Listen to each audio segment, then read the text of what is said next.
A voice, soft yet clear, calling his name from an unseen corner. The voice seemed to come from everywhere and nowhere at once. His heart raced as he shouted back, "Who are you? Where are you?" But only the echo of his own, but something colder, more calculating. Her heart accelerated, each beat echoing in her ears like a drum in the quiet woods. Welcome to Sleep Time Horror. Enjoy our spine-chilling stories as you sleep, commute, or relax. If you're new, hit subscribe and share with friends and family. Let us know in the comments how we can improve. Our stories are best experienced with headphones on. Now, let's dive into today's tale. Warning: the following stories contain elements of horror that explore themes of the supernatural, possession, psychological terror, and gruesome transformations.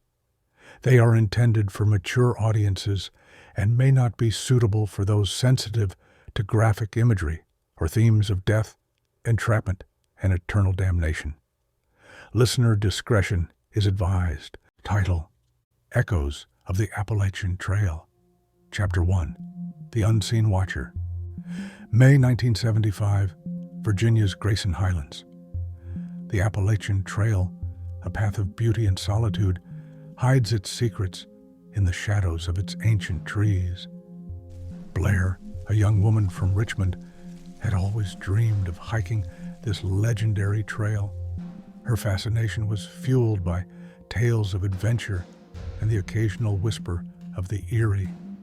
The sun was setting, casting an amber glow over the rugged landscape of Grayson Highlands, when Blair decided to make camp near the Thomas Knob shelter. As she unrolled her sleeping bag, the wind whispered through the pines, carrying with it a sense of foreboding. "Who's there?" Blair whispered, her voice barely a sound against the rustling leaves. There was no answer, only the continued, unsettling silence of the forest. She felt eyes upon her, not the kind gaze of wildlife, but something colder, more calculating. Her heart accelerated, each beat echoing in her ears like a drum in the quiet woods. She tried to reassure herself, thinking it was just her imagination, fueled by the stories she'd heard. Yet as she lay down, the sensation of being watched persisted. She pulled her sleeping bag tighter around her, her eyes darting with every snap of a twig, every whisper of the wind.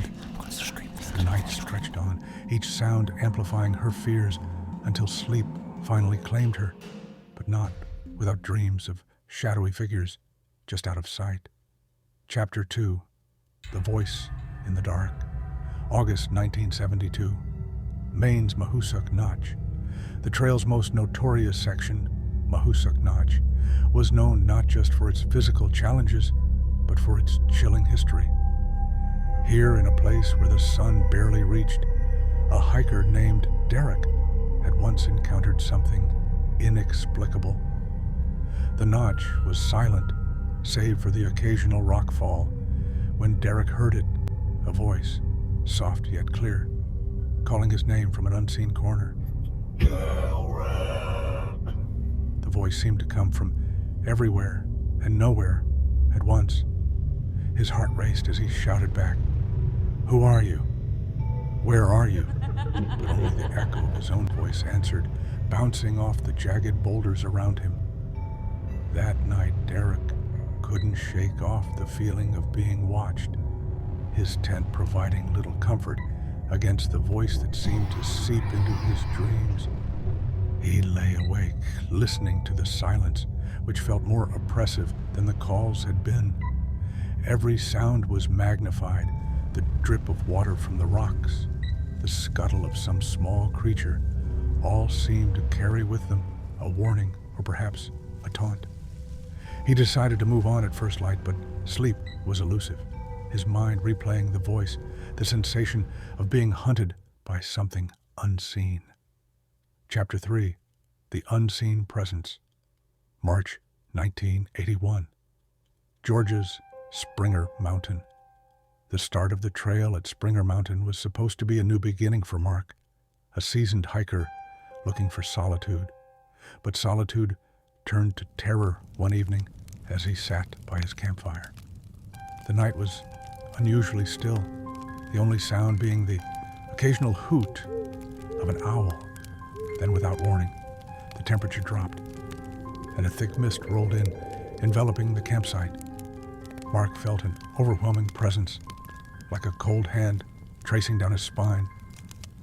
He spun around, expecting to see someone, but there was only the fog. "Who's there?" he called out, his breath visible in the chilling air.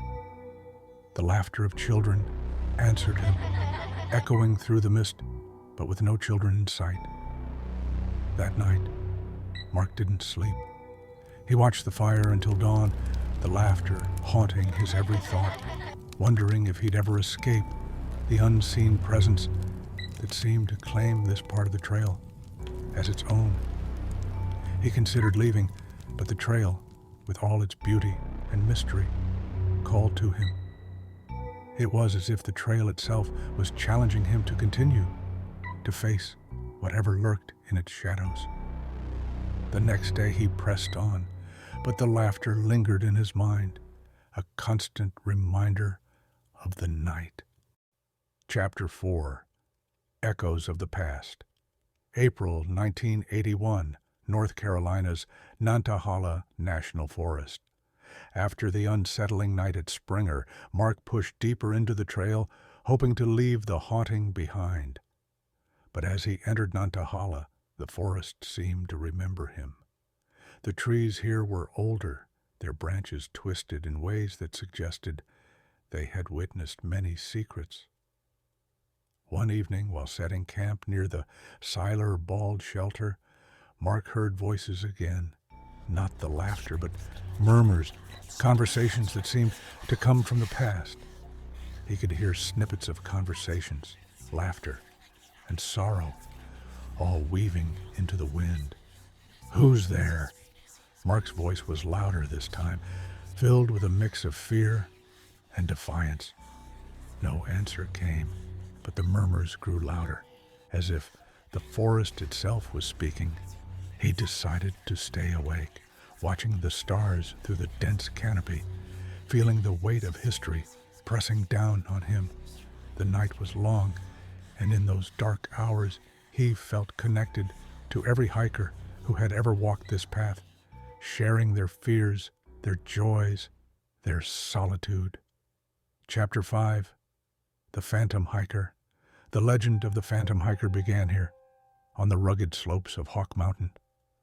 On a misty afternoon, several hikers reported seeing a figure in old, tattered clothing, walking ahead of them, but disappearing when they tried to catch up.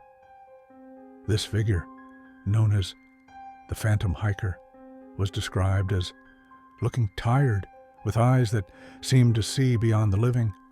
Ella, a hiker from Philadelphia, encountered the Phantom one foggy morning. She was alone, her pace steady, until she noticed someone ahead. "Hello," she called out, her voice swallowed by the fog. The figure turned slightly, acknowledging her presence with a nod, before continuing on.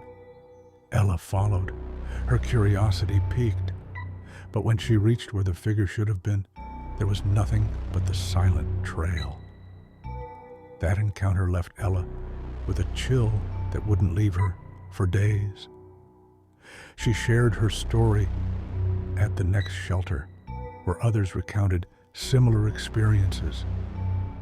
The Phantom Hiker became a part of the trail's folklore, a reminder of those who might still walk its paths, their spirits tied to the land they loved.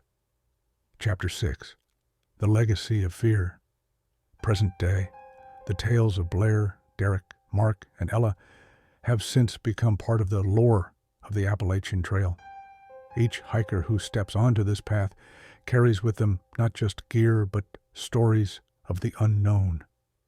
Some dismiss these tales as the mind playing tricks in solitude, Yet many believe in the unseen guardians, or perhaps malevolent spirits that walk this trail. The trail doesn't change, but the stories grow, whispered from hiker to hiker, around campfires, in shelters from Maine to Georgia. Each story adds another layer to the mythos of the Appalachian Trail, a path where the beauty of nature meets the depth of human fear. Hikers now often leave small offerings at certain points along the trail, tokens of respect or perhaps appeasement to whatever might be watching from the shadows. This story, rooted in the real experiences of those who've walked these paths, serves as a chilling reminder that on the Appalachian Trail, one is never truly alone. Every step taken is one into the history and the whispers of those who came before, their stories echoing through time, urging caution, respect, and sometimes fear. If you're new, hit subscribe and share with